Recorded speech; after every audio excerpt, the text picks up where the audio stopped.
I don't think I need to go over like the 1801 version. So Mm-hmm. maybe trying the 18014, um, or whichever page you're going to for the SPLAC calculus.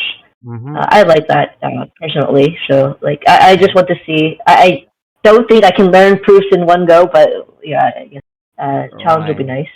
Yeah. Yeah. I think again, the thing is, the goal isn't to complete a course. Like completing a course here doesn't really give you anything. It's just that if you can find better ways to learn something, and if it can help you later, that's the goal. So if learning proofs can help you later in taking more math courses that are rigorous, that can be good. Right.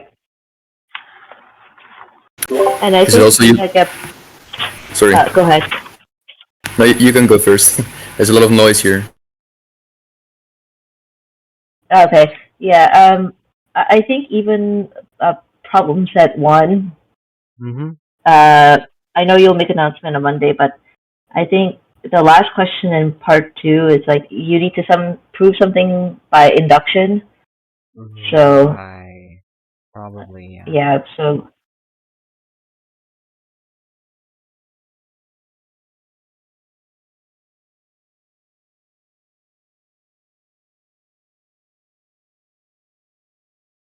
yeah, the last sentence says prove your formula by mathematical induction. Yep. So, um, are people familiar with induction? Uh, I know that. So what I understand of induction is that you show that whatever you're trying to show is true for n, and then you do the same thing for n plus one. Is that right? Mm-hmm. Yeah, That's the so, general idea that I have. right, so induction is like, it's like induction looks so basic, but you have to realize that Mm-hmm. induction is one of the most powerful proof techniques ever. And like even when you go beyond calculus, like into more abstract, like abstract algebra, differential geometry, you still come back to this technique of induction. So helpful. Um, so the induction is basically you have to assume that this statement holds for like these cases. So like from k equals to 1 till k equals to n minus 1. So you assume that our statement is true in all these cases. Now you have to use that assumption to state that it's also true when k is equal to n. So you go from the assumption of n minus 1 to the assumption of n. Or you can go from assumption of n to n plus 1. It's the same thing. So if you can do that, if you're able to make that step, it's called the inductive step, then your statement is now true for all cases of k from 1 to n. So that's induction. I think what we can do is that if people are not aware of how to prove these things, we can have a supplementary session on tomorrow. Tomorrow is like the last lecture before we release this PSAT. So a supplementary session on doing some inductive proof writing so that you can do this problem. Question. Yep. Maybe I'm talking nonsense because I don't really know induction too much. But what about rational numbers, or is it only defined for integers? The proof you're um, talking about, like n plus one, you only proving it for whole numbers, right? I mean, Or again, here the n is the indices. The indices cannot really be negative. You have u1, u2, un. So you're starting from 1 to n. So you're mostly talking about natural numbers most of the time, yeah. okay, um, sure. How useful is this for physics? Is it? It isn't. Induction in Oh, physics okay. is non-existent, yeah. So, In but induction, it's sorry, the magnetic induction, if you're thinking about, there's a whole different thing.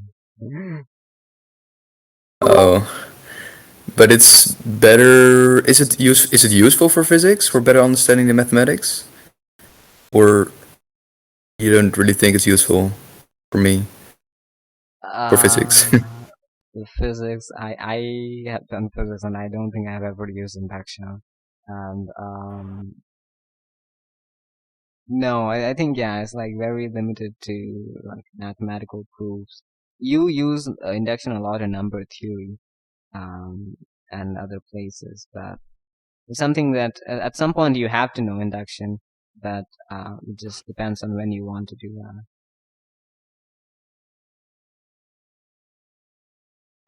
Okay. Yeah, I'll just join whatever you guys will do. Yeah, because the thing is, this problem does ask about induction. So if people are interested in doing this problem and in learning about induction, then I can do a very short supplementary session tomorrow to fill the gaps. Sounds good. Mm-hmm. And about the 18014 thing, if people are interested in it, if people are interested in like extending their rigor while we're doing this, we can also do that. Yeah. Is there so for 18014, would you should we get the Spivak textbook, or is there like a course web page for that? Yeah, the course web page is there. I'll post it. Mm-hmm. But the book that the course recommends, if I remember, is like 14. Yeah, this one, Apostles Calculus, Volume 1, Okay. which is kind of at the same level as Spivak in terms of rigor.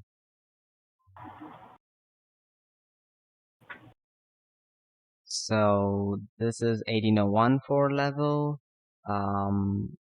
and like this actually contains a lot of proof writing and like induction and all these things. So this is something you can start on your own. But I'll have to look into what the course does. Okay. I think I found the course website.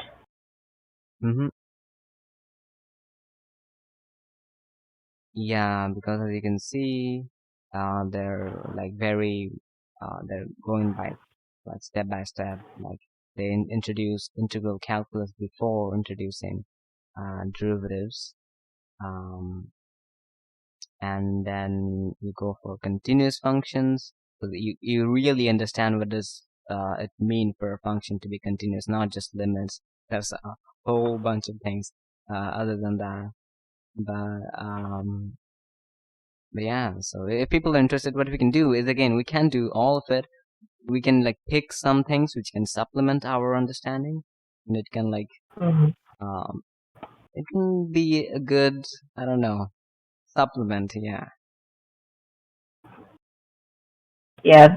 Yeah, maybe in weeks that I have a little bit more time, I can take a look. Sounds good. Okay. Yeah, we can move on to today's agenda. Right.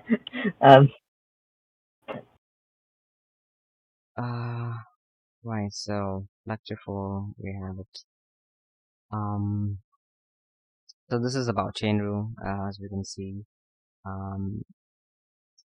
And I hope, because I don't think the lecture notes do that great of a job, but the lecturer himself explained it very well the last time I saw it.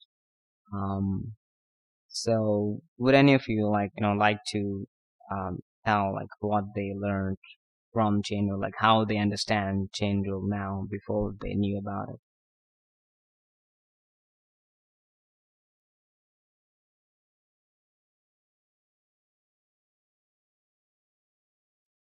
Kelvin, you wanna go ahead and tell us?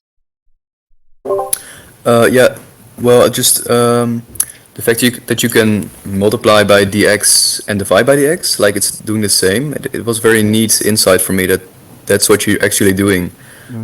First it was just a rule that I learned without really knowing what I was doing. Right. And yeah, it just looks cool. I think that's the most. Let me look for the rest.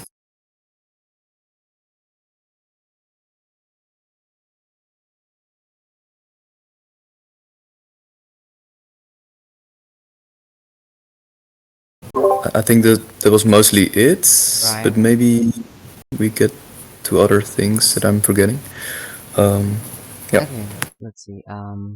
So we saw last time about product rule and quotient rule. So that was about functions multiplying and being divided and all of that. But when you consider, but the thing is, like multiplication and division and all of those things are not the most interesting things about functions. The most interesting thing about functions is compositions. So, how can you take the derivative of composition up to functions? Well, that's what the chain rule is. They go by examples. So you have also this is also one of the things I want to say that in here, as you can see, they're giving an example and then telling you what the concept is. In rigorous mathematics, quote unquote, you don't do that. You go from a definition which people most of the time don't understand, and if needed, give an example. It's the exactly opposite direction. See? So, so yeah, that's just an aside.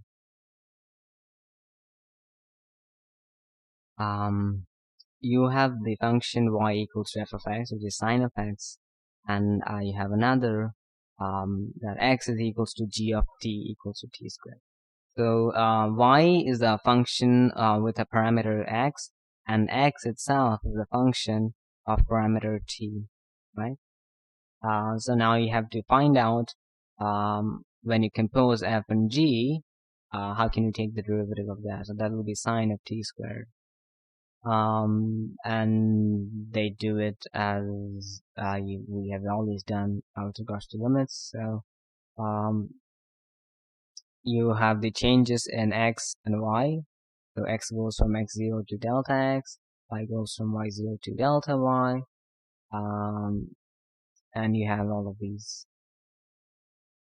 Now delta y over delta t can be written as delta y over delta x times delta x over delta t, right? And when you take the limit of all of this, then what you're going to get is exactly dy dt equals to dy dx over dx dt. Now, the immediate thing that comes to your mind is that we can do this because this is exactly like fractions. You can cancel dx, and that's why it's the same as dy dt. That's not the case. Dy dx and dx dt are totally separate things. You can't cancel dx and dx like you do in fractions. Because again, this is a whole operator applied to this function. So, yeah, go on. Why can't I cancel? Isn't that Right? what you do? No, that's the obvious thing that you don't, that you should get Oh, out of your head.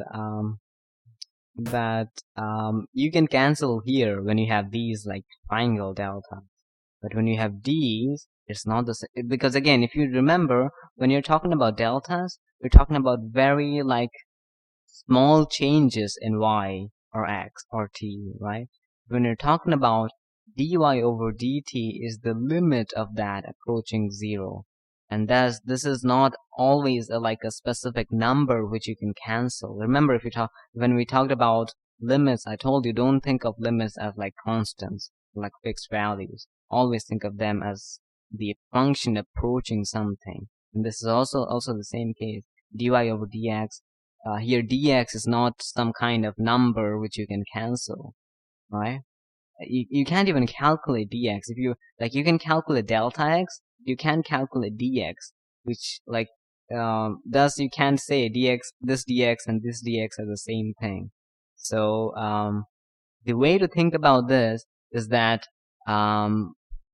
like okay, I think it's going to be much clearer when we go here, but think about the composition. What is a composition? Well, composition is merging two functions. Well, Okay, how do you think about that?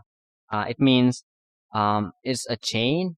So you have one function with one variable, right? So this is g of t, so that's a function. Now you have another function whose parameter is this function, right? So you're like making this chain um, of functions. So here, when you're taking the derivative, what you need to realize is that you're applying this differentiation through this chain, right? So you need to do it for each function piecewisely. So what you do is when you're taking the derivative of the composition, you first ask yourself, okay, this composition has first g of t as a function, so let me take the derivative of that first. So you write dx over dt, right? Okay, now you say dx over dt, but I also have f as a function whose parameter is this g of t or x, whatever it is. Now I need to take the derivative of that with respect to its parameter, which is g of t. So you have dy over dx, right? Um, and the reason that it's in the left side is the same reason why f composition g is like f after g. That's how you read it. The reasoning for this, it comes directly from the logic of composition, not from the fact that fractions can be cancelled. So yeah. Okay, thanks.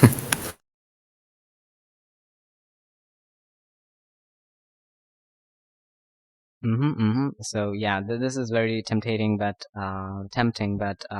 resist the temptation to cancel things. Yeah.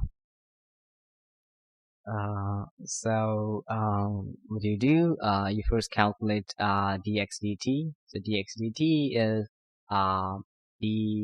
x equals to t squared. So this becomes 2t, and dy over dx is the derivative of sine x, which is cosine x, right? So this becomes cosine x times 2t, which is 2t times cosine of t squared. You replace x with its original parameter, which is t squared.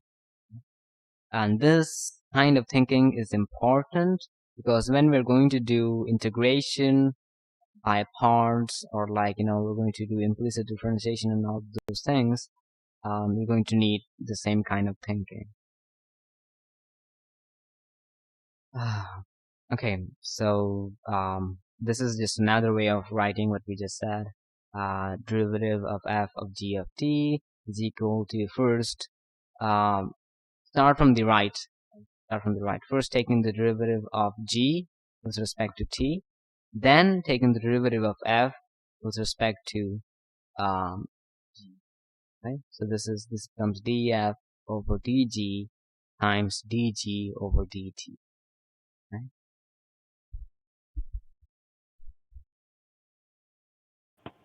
Sounds good. Right. So what else? Again, you have to make sure that you don't mess up with these things. Again, also one of the reasons why you can't cancel this dx as fraction is that if you actually change the direction, sort of change the order of this, you write dx over dt times dy over dx. They're exactly not the same. See? That's why you can't think of them as fractions getting cancelled, because talking about functions and their composition, and the composition and functions is not always commutative, so you can do it in both the direction. So f circ g is not equal to g circ f. So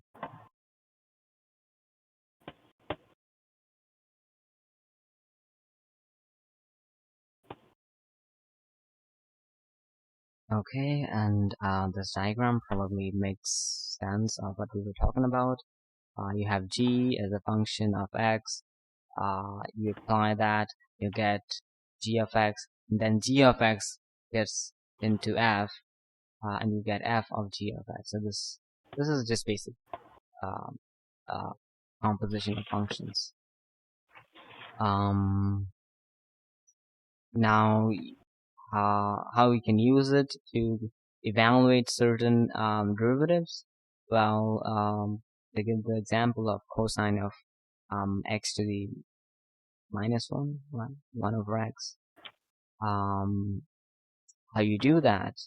By first taking 1 over x as a function of something, right? So here u actually should be written u of x. So here u is a function of x. So u equals to 1 over x.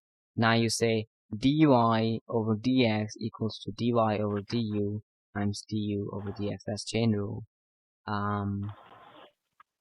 And you evaluate dy over du separately. That's just minus of sine u. And du over dx is minus of 1 over x. From the differentiation of variables to some exponents, right? So dy over dx is equal to multiplication of these two things. Get this. You replace u. You replace u with 1 over x, and so that's basically applying chain rule.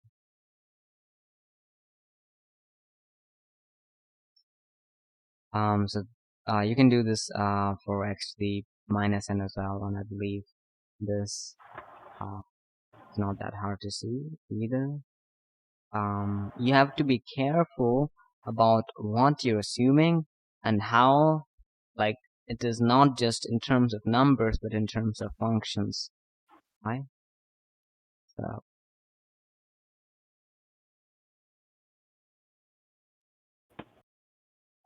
everyone is clear up until this, I believe. Chain rule and its applications. Yeah, I thought it was pretty cool. This power rule, I guess that's what the professor called it, of x to the n. Like the derivative is n times x to the n minus 1. Like first he showed it for like natural numbers where n is like 1, 2, 3. Here he's showing for like negative values of n. That is true. Right. And then later I think in the lecture or maybe he already went over this, but for like n where n is a rational number, so it's a fraction, and I guess I never thought about power rule that way. I just like I know the formula. It's like the derivative is n times x to the n minus 1, and then I didn't know that there was like we actually had to know like different concepts to show that it holds true for various numbers of n. Right. I thought that was pretty neat. Yeah, just a comment. Yeah, certainly. When you first see the power rule, you're like, okay, I can do this for all n, but like now you need to know things about derivatives to apply that to other numbers. Yeah.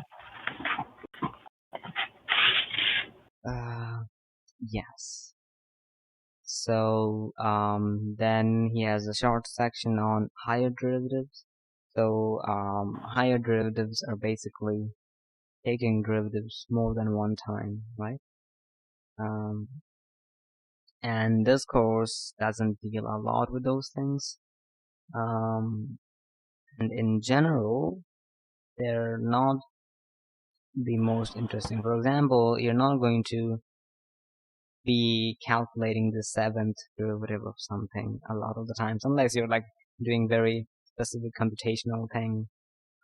This is not really necessary. Either you're dealing with derivatives of 1, 2, 3 most of the time, either dealing with partial differential equations or higher order ODEs. Don't need that, but the highest you go is like total generalization of derivatives, where you don't have 1, 2, you use like n for some number n. But you need to know the concept behind it. So this is how we denote the derivatives, the higher derivatives. Right? And the idea is just keep taking the derivative of what you got previously. So this is something we're going to see when we take a look at the Taylor series. You'll see the Taylor series is a series comprising of all of these derivatives. So it starts from the first derivative, goes to the second derivative, you add them until you're at the nth derivative.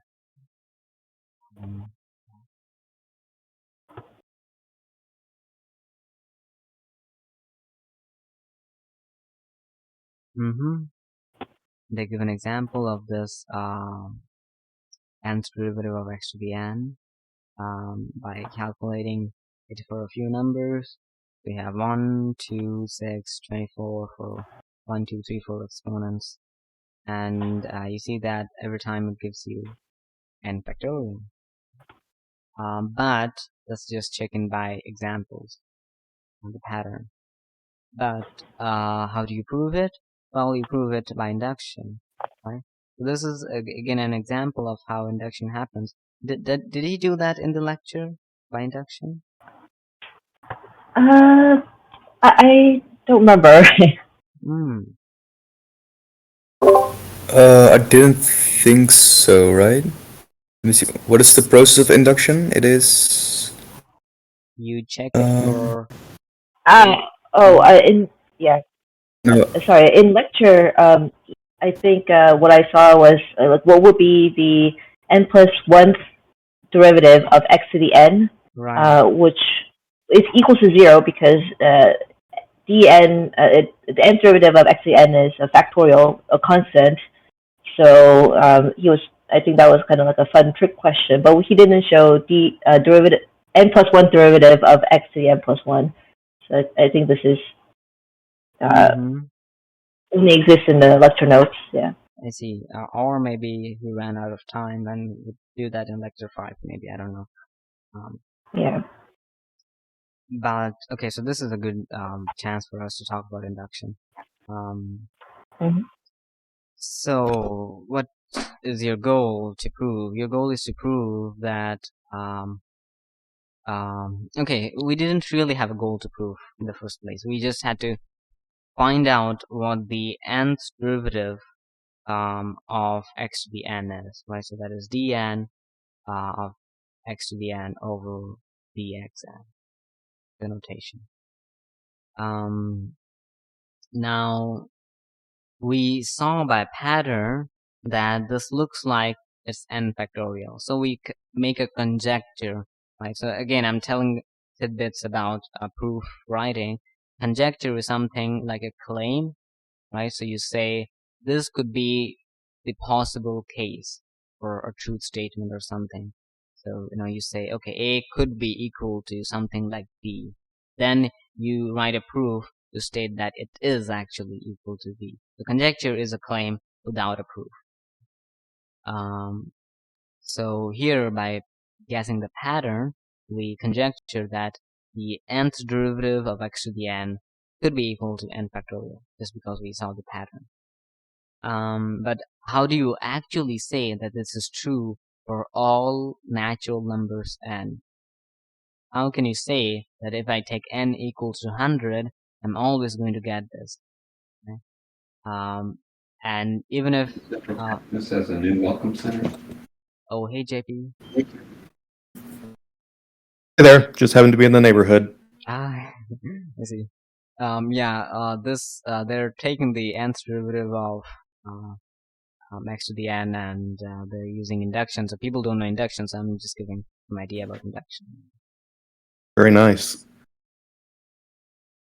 Yes. I can see the proof. It's just it's a very different way of thinking in some sense. Yeah. Like, so I must assume that the nth case is true, and then using that fact must show that the n plus 1th case is also true, and right. Yeah. When I see it, I get it, but whether I can actually do it on my own, that's I guess another question. But we'll see. We can see an exercise right now. Yeah. So right. So there are 2 steps in doing 3 steps actually in doing an induction. You first figure out a base case. The base case is a case for which the claim is true, conjecture that you're trying to prove. So here n equals Okay. to 1, we see that it works out. So that's a base case. Sometimes it's not 1, sometimes it's 2, depending upon what works, but here's 1. That's the base step. Then the inductive step is your jump from n equals to 1 to some value of n. So here we say that for the nth case, we know. So we make the jump of assumption that for n up until n, we know that this claim is true. So whenever you take a derivative up until n, you're going to get n factorial, right? Now you say that by assuming this is true for n cases, can I show that n, like when I take the derivative of n plus 1, would I also get n plus 1 factorial? If I do get it, then that's the you did the proof. You can show that you did the proof. And you can just say by induction this holds for all cases of that. He doesn't write all of that, of course, but that's basically what you're going to do. And how you do that is by first, the trick is you have to write the n plus 1 case in terms of the n case, right? So you have dn plus 1 times, derivative n plus 1 derivative of x to the n plus 1. And you say that, what is it? Well, it's the derivative, nth derivative of the first derivative of x n plus 1. Is everybody clear on why this is the case? Yes. And this is not because you're multiplying dn to d and getting dn plus 1. That's not the case. Yeah, can you explain, please? Okay, so the explanation is that here we're looking for the n plus 1th derivative of x to the n plus 1. Okay, now I say that taking the n plus 1th derivative of whatever it is, x to the n plus 1 or whatever it is equal to taking the nth derivative of the first derivative of x to the n plus 1. Right?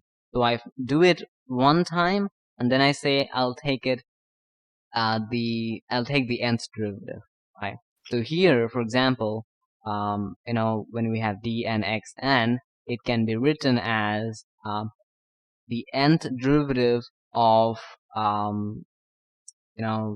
the n minus 1th derivative of dxn plus dxn. Okay,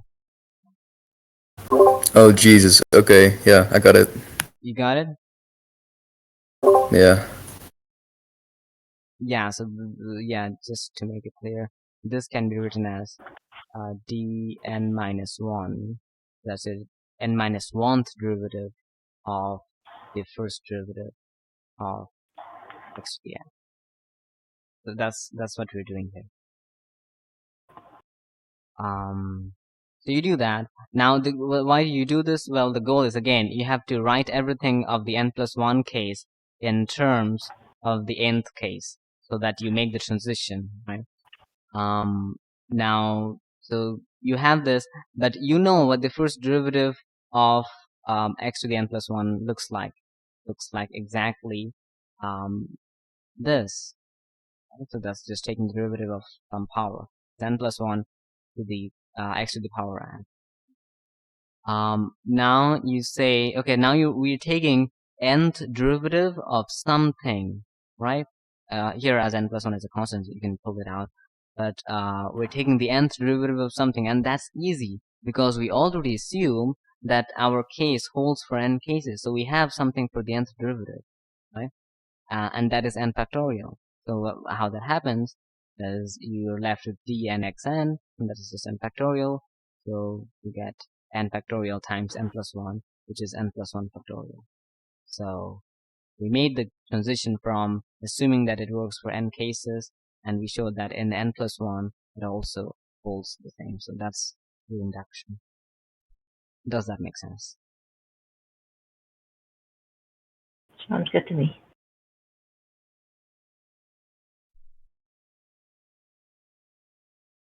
I remember, I think when I was, doing some like homework for other, like non math classes, if there was any proof, that I would try to reverse engineer from what I need to show. Okay. And then, yeah, I don't think that's the right way, but it was a way to finish homework at least. Yeah, it's sometimes it's like I think here the kind of the clever step that you need to do is maybe the first step, like realizing that n plus one derivative, you can think of it as taking the nth derivative after taking the first derivative, like Right. it kind of like dividing up that way. But um, I guess for me, it's just kind of like that. I think once you take that step, I think the rest kind of feels like algebra, where okay, Yes. yeah, but it's at that step of kind of ingenuate, like smartness that I feel like I don't have yet, or takes a long time to come up, or yeah, or maybe that's natural. I don't know. Uh, It just comes up once you do a lot of inductions. You know that the goal is to write n plus one in terms of n. So how you do that? Well, you mhm. use this fact about derivatives. But yeah, that's the crux step. After you're done, after you can figure that out, the rest is just manipulation of algebra. Um, so to that end, let me think of another case where we can use induction to figure out some kind of derivative. Mm.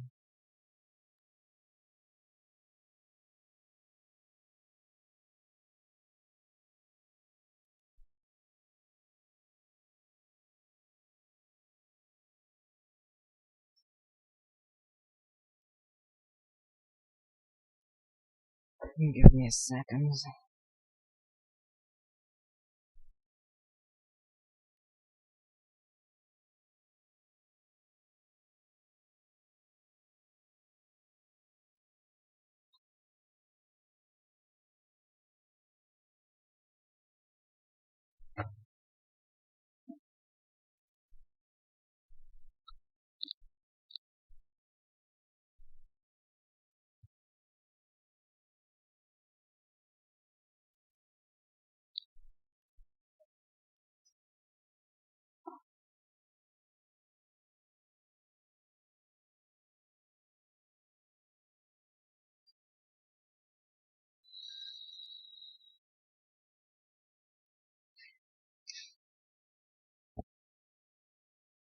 Mm, what could be a good example?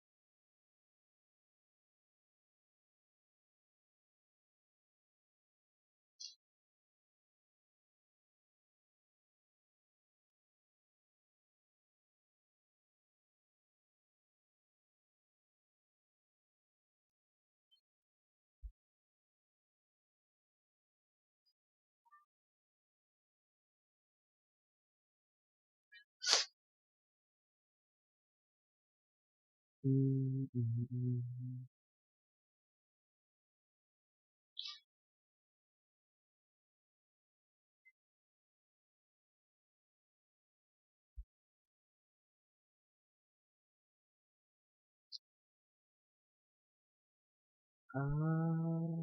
right.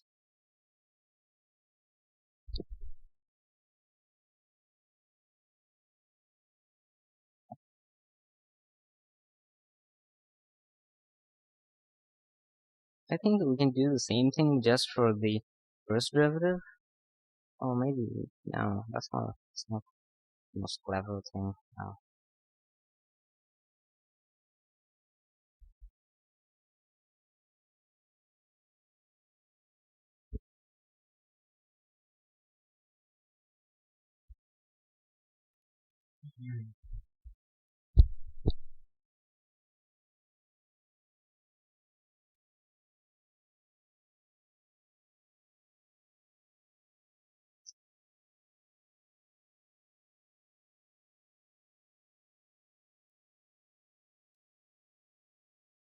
I think this book uh has some good examples.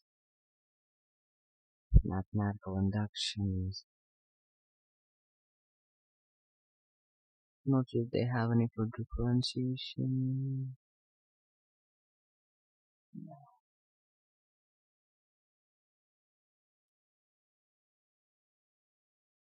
Hmm.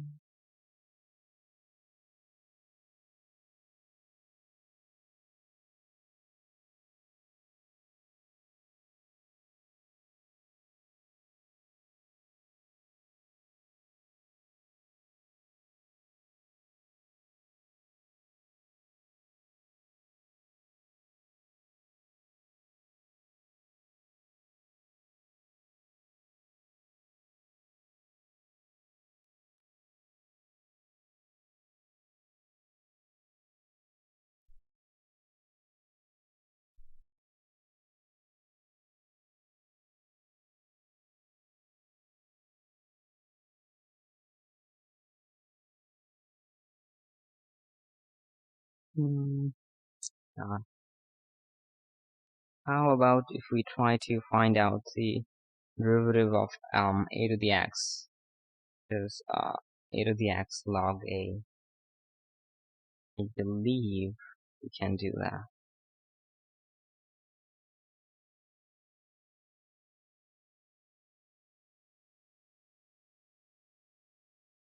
Oh, wow, okay. Alright, so we want to show, so we assume that the derivative of a to the x is log a No, times, not that actually. okay. Because we need something which works for like all cases. I think I just searched for induction problems, and I just clicked on first link. I'll share that on the chalkboard. Sure. Maybe today you can look at it and tell which one is appropriate. But a lot of, I think this is mostly kind of not related to calculus.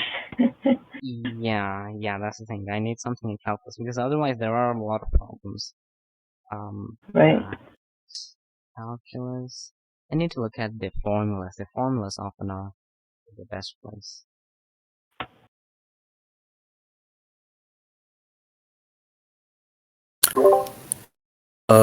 Can I soon ask one question about the last Sure, induction? sure. Oh shit, my dad is calling. Wait, one minute. One sec.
Dizzy, I posted another link. I think number 4 on the second link.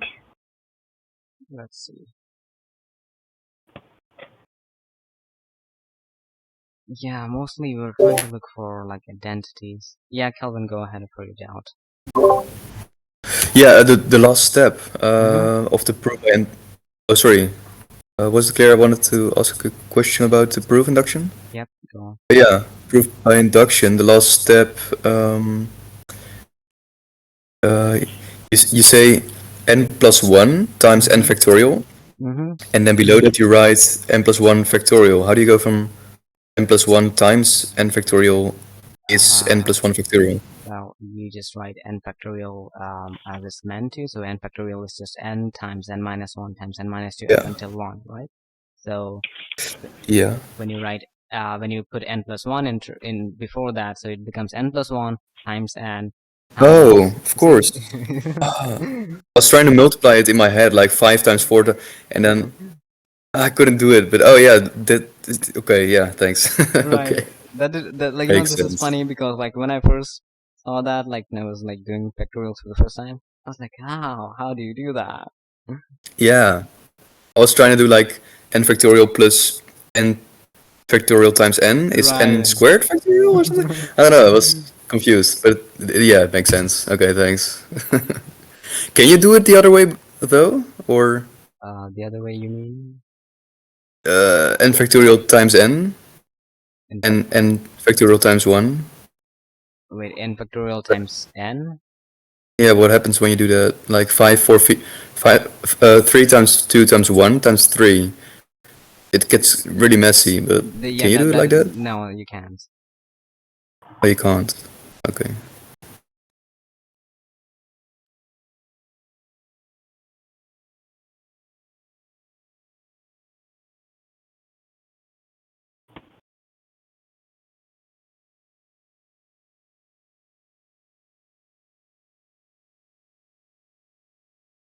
Uh, is this the one you sent? Yes, Okay, yeah. Number 4 says let f that of x be looks, something. yeah, that looks good for practice. Um, so, do we need to know anything other than what we already know for this?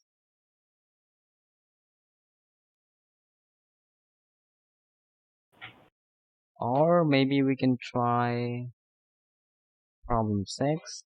That doesn't look too bad. Sounds good. Like prove by induction. Right, right. Okay. Yeah, yeah. So let's try problem 6. Okay. I'll post it in the chalkboard. So what you're supposed to be doing is use the induction that we learned right now and make an argument, proof, let's say, for this identity.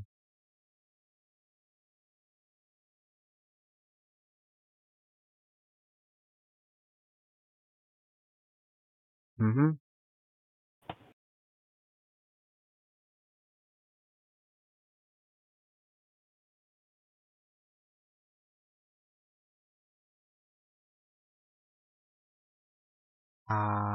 Wait. Guess I'm audible?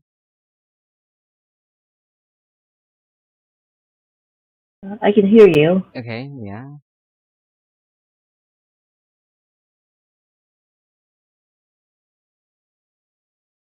There seems to be a little lag A lag? because I can hear myself. Wait. I can hear you. I can hear echo also. Yeah. Damn.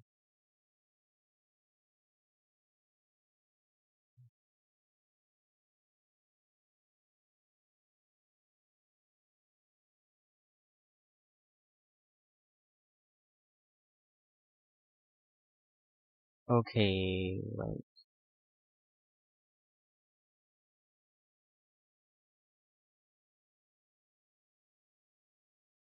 Is it better? Think so?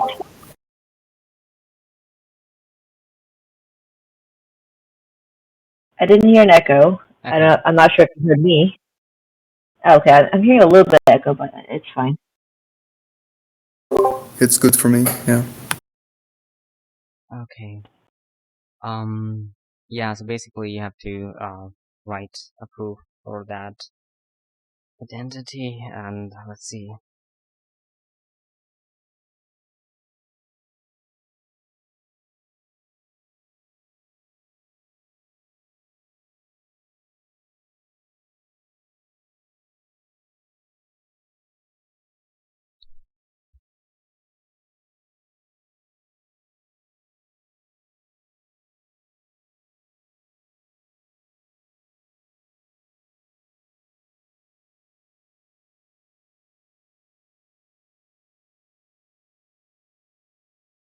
And this one involves proof by induction? Yep, you have to use induction.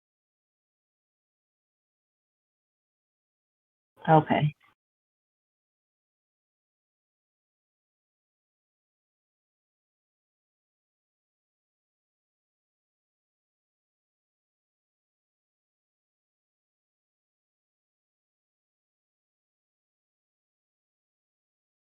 Sorry, my internet dropped. What did I miss? Are you guys doing exercises?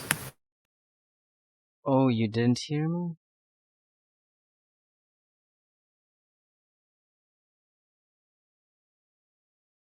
I don't know why my internet is acting up, but yeah, I just said, I posted the problem, the identity in chalkboard. You have to use the induction that we just saw to write a proof, just as we saw for this identity right now. Oh god, please kill me. Okay, I'm gonna try it. Yeah, just try. Again, this doesn't have to be the most perfect proof, but just try so that we can like exercise our skills of whatever we learned about induction.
I think I have no clue, but um, Like whatever it you is, like again, the thing is you don't have to have the perfect clue or any clue at all. Just write whatever you can, whatever comes to mind, and then we'll fill the gaps.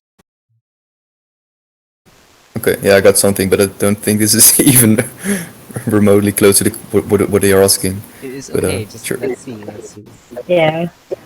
Yeah, I have like I try to do the induction step, but it's not the evaluating evaluating to the correct answer. So. Mm-hmm. I thought I did something clever, and it turns out to be not not true. So I'm thinking of another way. Wow.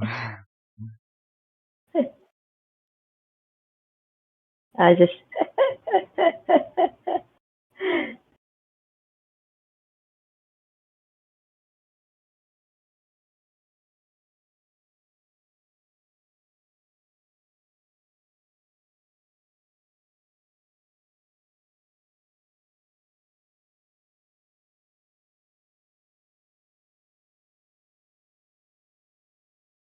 maybe I'll start typing on the Chalkboard. chalkboard, like Yep. um, You can share yeah, that. what I have.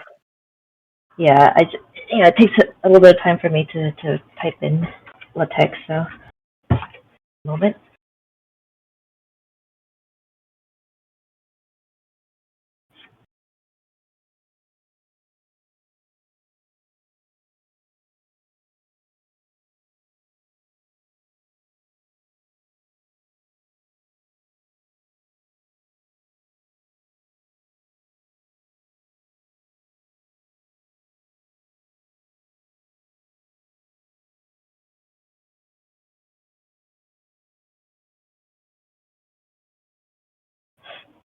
Maybe that's not how I type. Okay.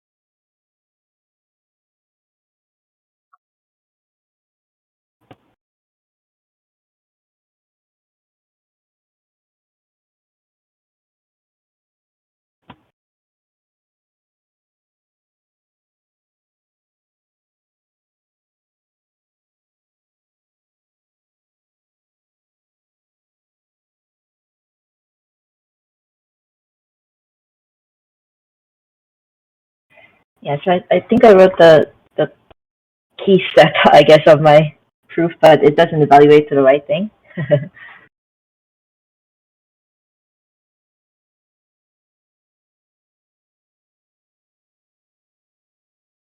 Okay. So is like up until this you're good. There's a significant lag as well. Oh.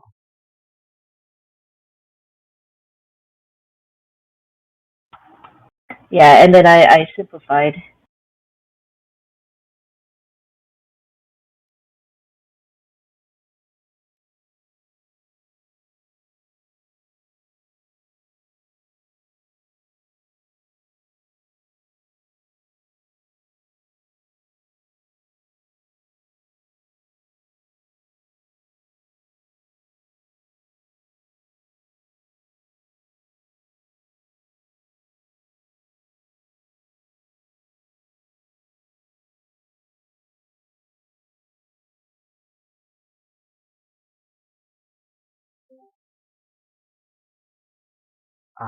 Is the lag still there?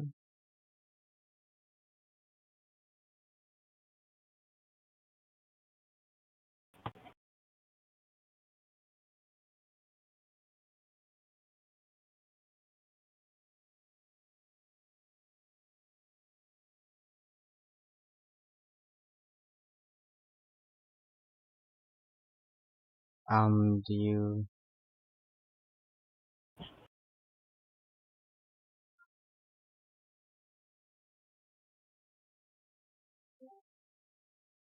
I don't know why my Discord is literally the worst today. What were you saying? No, I just said my Discord is not acting the best today. Yeah, that's okay. I can still hear you well. Okay. Yeah, from now I can hear you well also, but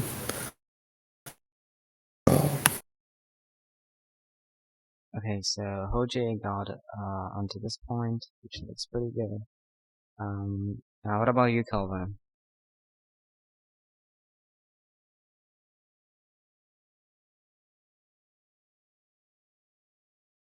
uh, I don't want to show it. It's Let me not. check yours first. Wait.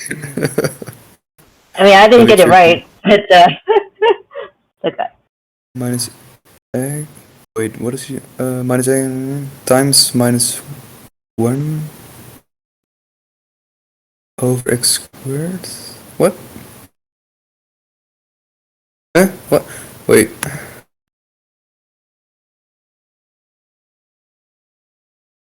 Why do you start from the end?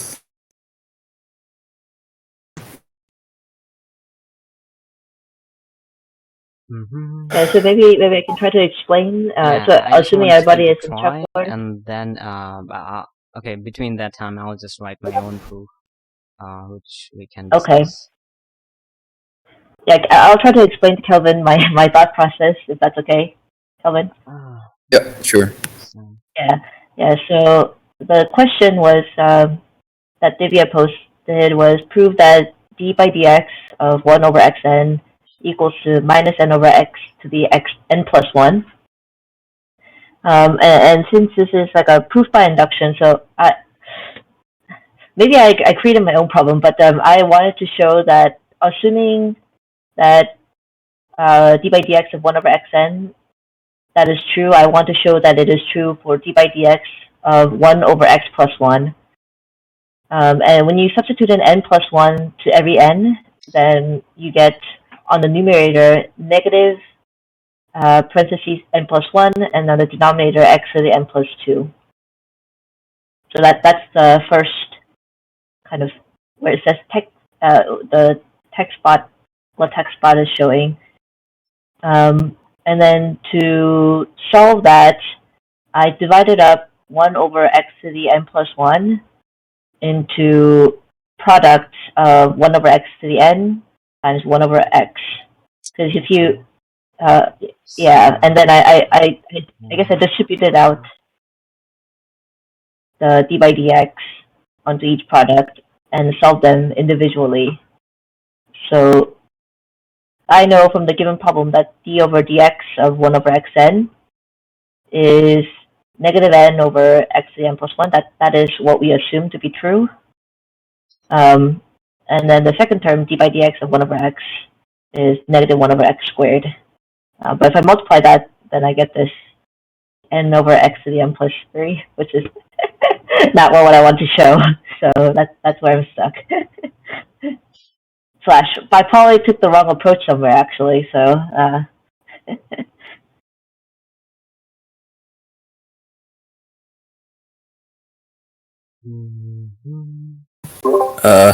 I'm pretty lost, but I just maybe I gotta try it again later. I Yeah, no worries. I guess I'm just curious to see how to prove it, so I'm waiting for Divya to type. So let's wait a few seconds. Okay. I think I also need a little bit more patience. Like if I can't solve a problem, then I should try to like wait a day and think about it again before trying to look up for the answer or ask for the answer. Yeah, exactly. Yeah, it's not. I don't know. It's not really coming in right now. But maybe if I try it later, then it just sometimes that happens, and then it flows in the next time easy. So, but yeah, let's wait for Divja.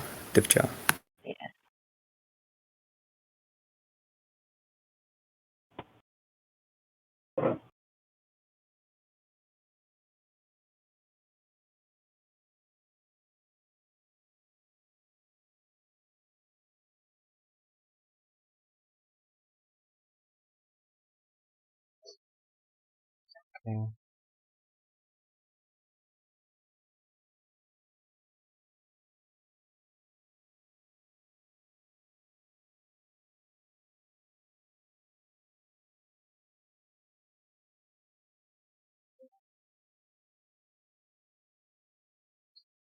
God.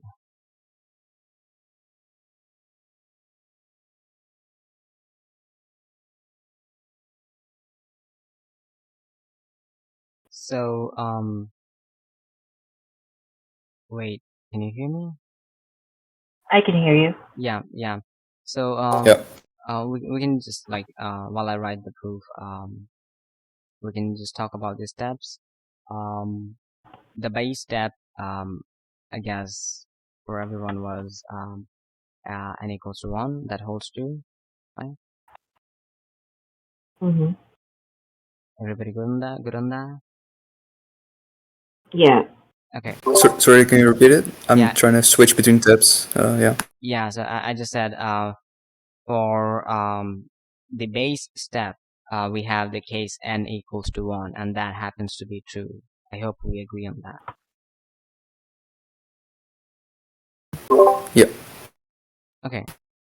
So, now the inductive step is to go from, the fact that it holds for n, and to show that it holds for n plus 1.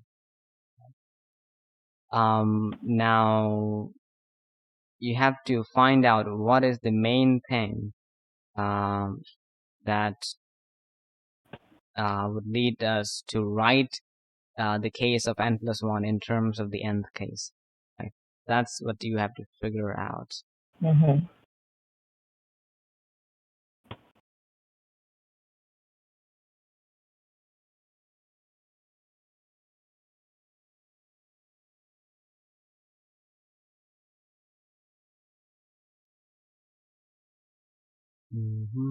Yeah. So, assuming or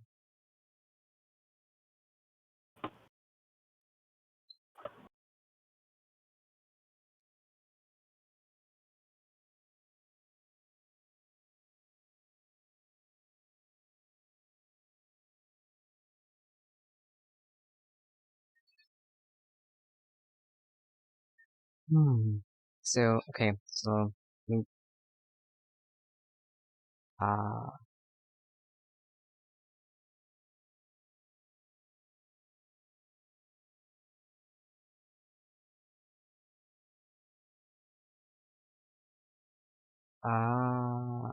can you hear me? So this is ridiculous when it happens, but yeah.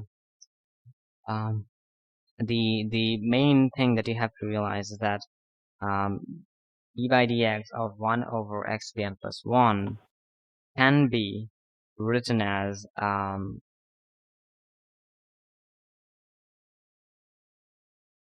what Hoji wrote as d by dx of 1 over x to the n times d by dx of 1 over x. Do you think that works?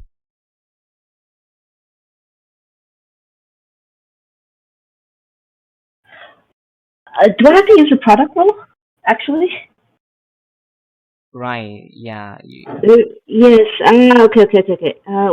So it'll be d by dx of x to the n times 1 over x, and I need to apply the product rule to solve that. I cannot just distribute out the d by dx. Right. Okay. So, okay, I will try do a little bit more. Yeah. Right. But don't you need to start like at the beginning? You want to prove that 1 over x to the n is the other thing. Don't you have to start like at 1 over x to the n plus 1 and then do some tricks to it?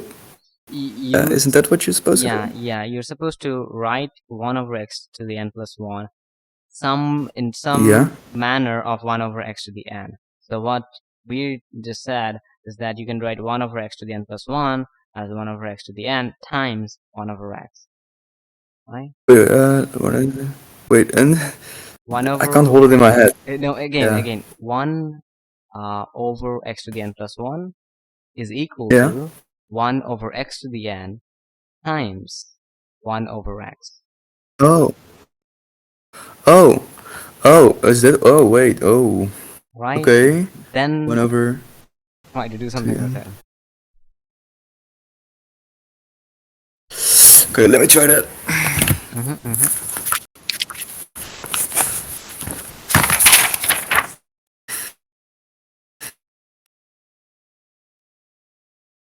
Yeah, if I apply the product rule correctly, then I get it. Yeah, so I edited the message, but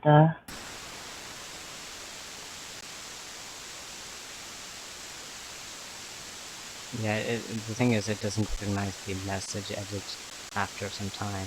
yeah. Okay, that's good. I will rewrite it.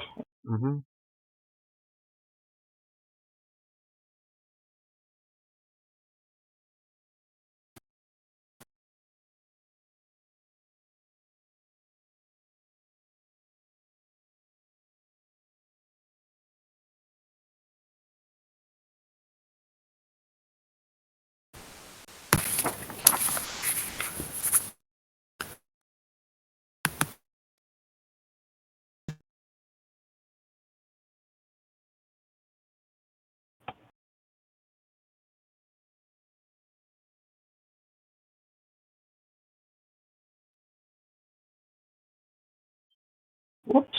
Let's see if I can edit it.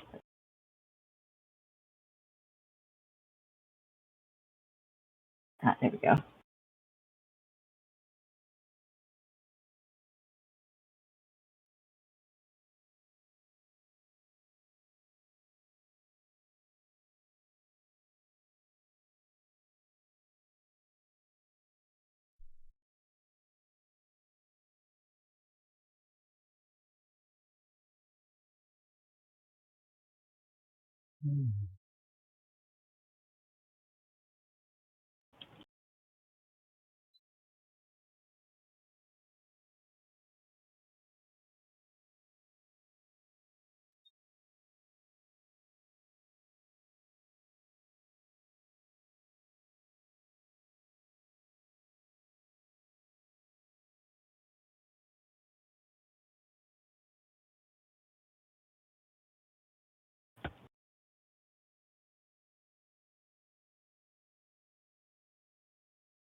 That's that.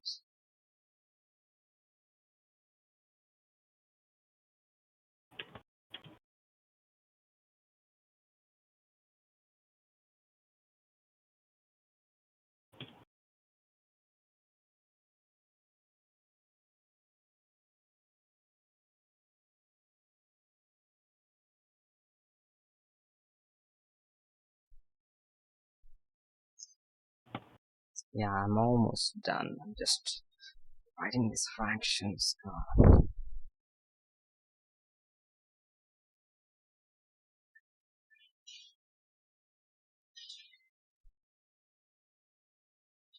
So I did get the inductive step right to kind of break it down, but I did not apply product rule correctly. So I kind of missed the algebra step here.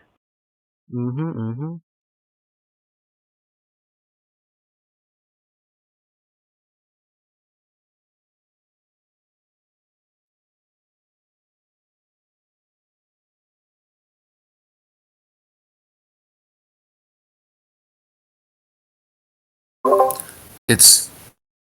Wait, at the beginning I just wrote it in its exponential form and then just derived it, take the derivative. That's not correct, right? Just taking the derivative to prove it. Derivative of x to the n plus 1? 1 over x. Yeah. No, that's what we have to prove. Yeah, how is it different from what we're doing You now? can take the We just derivative split. of 1 over x to the n and then use that derivative to do something with 1 over x to the n plus 1.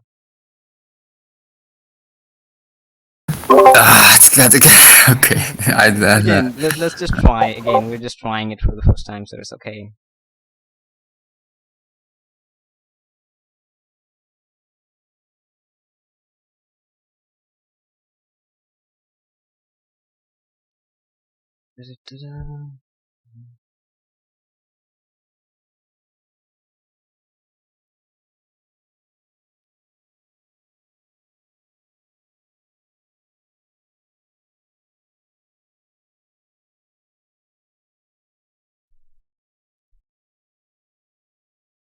Mm-hmm.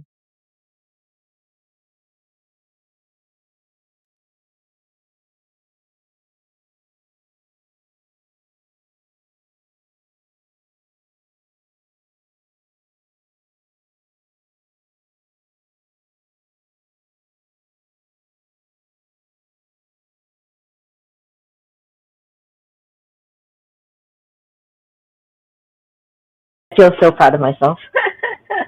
Right. I mean, the thing is, like, we're spending a lot of time on this, but it's for the good. We're literally trying something for the first time, and we're trying to do it. Wow, I feel like I've never proved this before. And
The thing is, like, writing LaTeX is easier when you're writing on something which is supposed to be written for LaTeX. Discord chat is not for LaTeX, so like, I can make these edits all the time.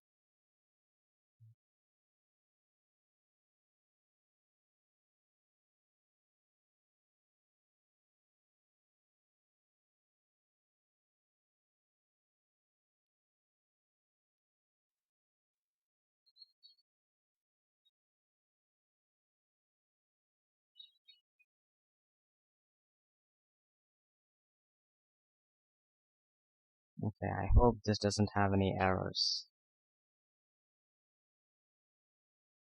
God. Oh no, failed to render.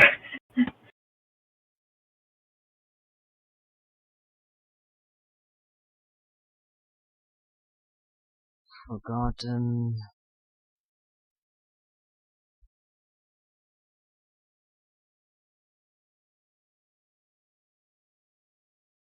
I probably forgotten this curly brace somewhere.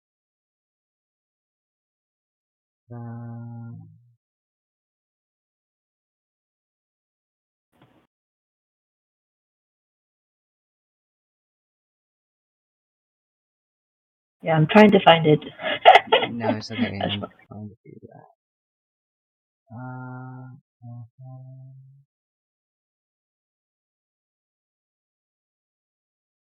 I'll just copy it to overleaf and see. Thank you.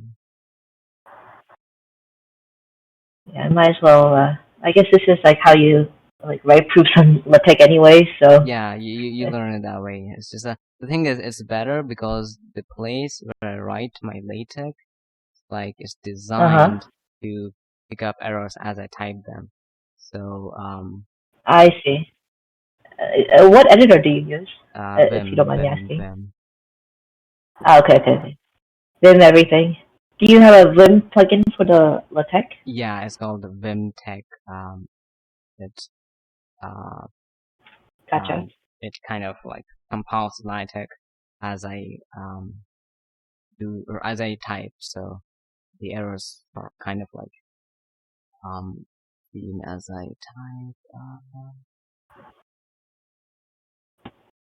It looks fine. Also, hello, Karen. John.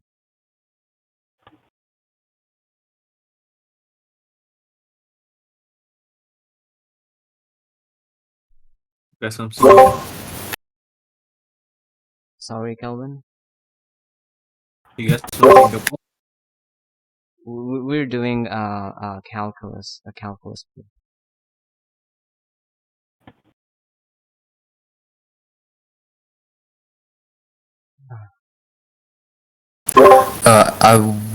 Oh, wasn't he saying who's from Singapore, or didn't he say that? I didn't hear. Oh, no idea. I want to say I got like 9 minutes, and then I have to Okay. go. Okay. I'll try my best, but my brain is a bit dead. It's okay. God. I'll paste this to my Vim and we'll see. Yeah.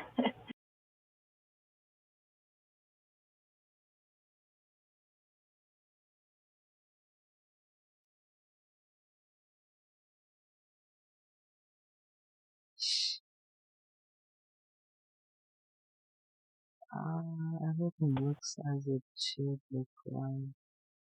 Oh. No, that looks okay.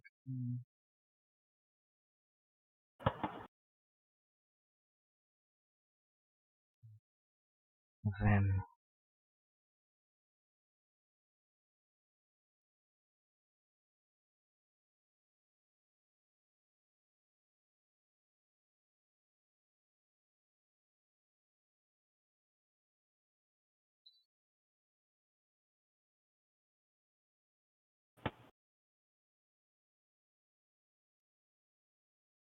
Let's see.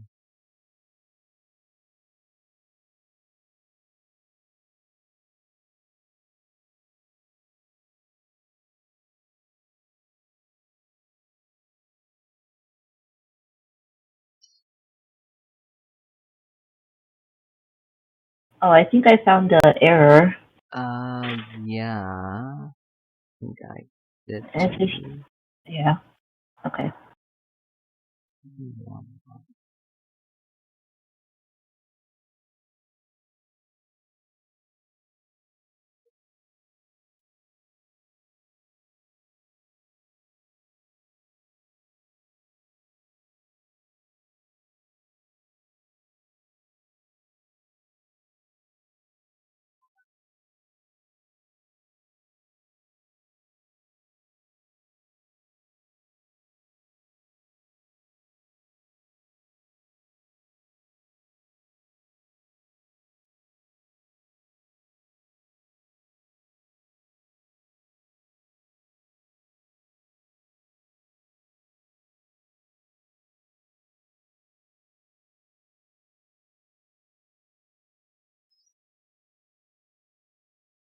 Oh, god damn, that's there's a space between slash frac and those curly braces, so the LaTeX doesn't like that space.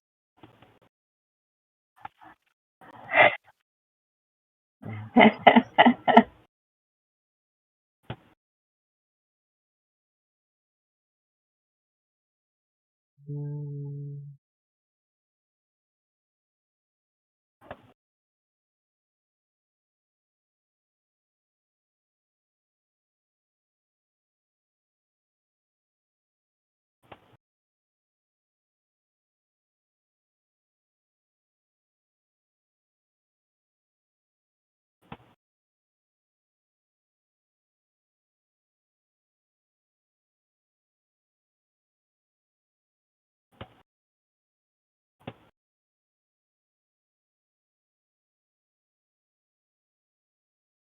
And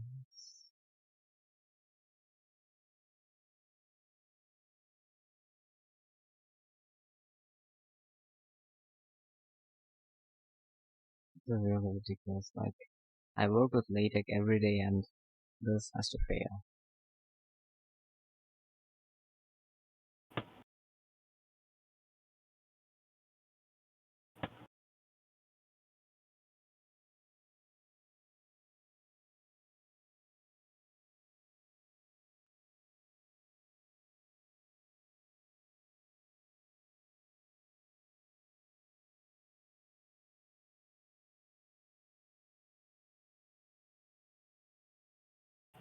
Shh.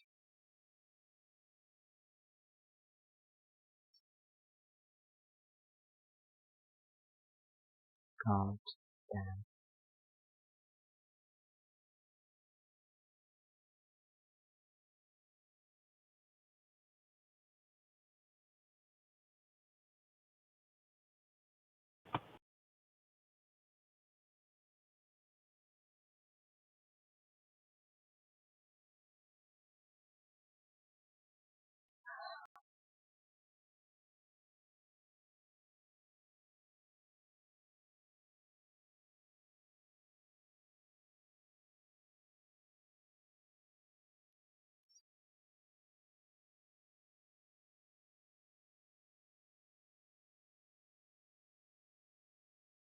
Uh,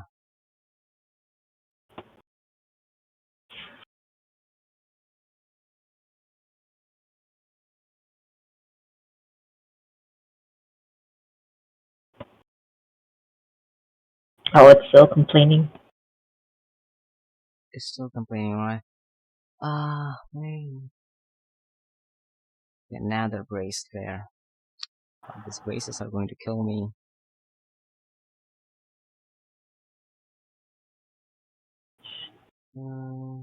Just right there.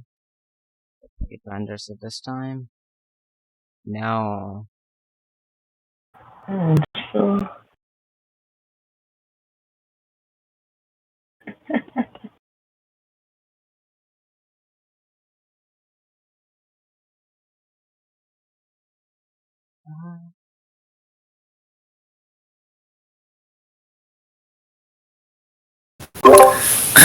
Okay, I've gotta go, but I'll just I'll read Yeah. the answer Right. soon Right. after.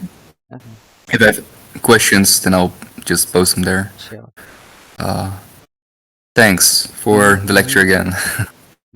Yeah, we got lost for a while, but it was good.